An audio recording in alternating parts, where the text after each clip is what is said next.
Intercultural and language differences can pose significant issues for assignees in China, as reflected in Cartus's recent Biggest Challenges survey, where respondents rated this as being China's #1 challenge. The issues vary widely, but generally understanding China's 3 main cultural values, hierarchy, face, and relationship or guanxi, can help to decipher behavior in both business and day-to-day interactions and modify your own approach, in turn thereby driving business and personal success. The core values of hierarchy and face are intrinsically linked. In China, no 2 individuals are considered equal due to the hierarchical nature of society. Chinese employees automatically bestow unquestioned respect to their superiors, as defined by role, age, and sometimes even gender. Characteristically, Chinese nationals also place emphasis on the group as opposed to the individual, and on their principal values of loyalty, respect, benevolence, and righteousness. One way this manifests itself is through the concept of face, loosely defined as one's reputation, the key to maintaining harmony in China in day-to-day and business life. Losing face, or causing someone else to do so, is to be avoided at all cost, and that can demonstrate itself in any one of a number of different situations.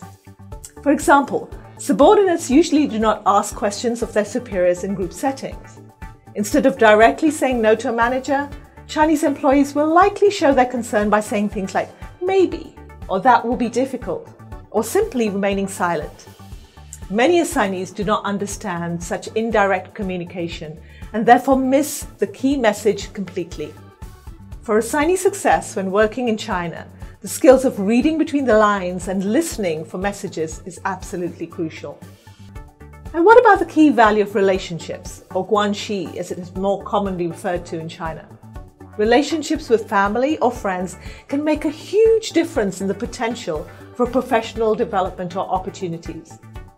To build trust initially, you will need to make a good first impression by having a third party introduce you to a new group or contact. This demonstrates that you are worthy of being vouched for or are significant enough to be shared with others. Name dropping, often frowned upon in some cultures, is actually a good way to demonstrate to others what a strong connection you can be. It gives you value in a relationship or a social setting. Making a point of eating in a group in a business setting is also key, as eating alone, which is a typical activity in many Western settings, can send the message that others are not worthy of your time. And importantly for assignees, Chinese contracts are typically finalized at a banquet after sharing traditional food and wine. So top tips for business practices include demonstrating flexibility in thinking outside the familiar linear patterns, of building good working relationship with Chinese colleagues, accepting hospitality offered, and respecting the strict hierarchy and decision-making process.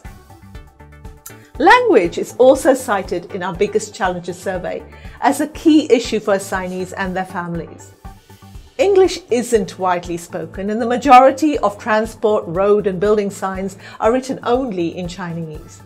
In daily life, a lack of familiarity with language can make life incredibly challenging, even in large cities such as Shanghai and Beijing. Additionally, for the assignee, the willingness to acquire even basic Mandarin language skills is key in the development of long-term trust relationships with colleagues, clients, and all business partners. So what are some key tips for program support?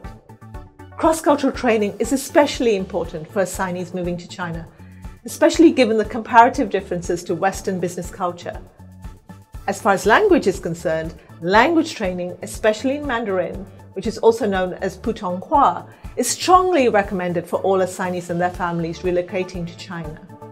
Mandarin is the common language for both business and social, as there are many dialects in China. For more information and tips on language and culture, read our recent Best Practices for Assignment in China document.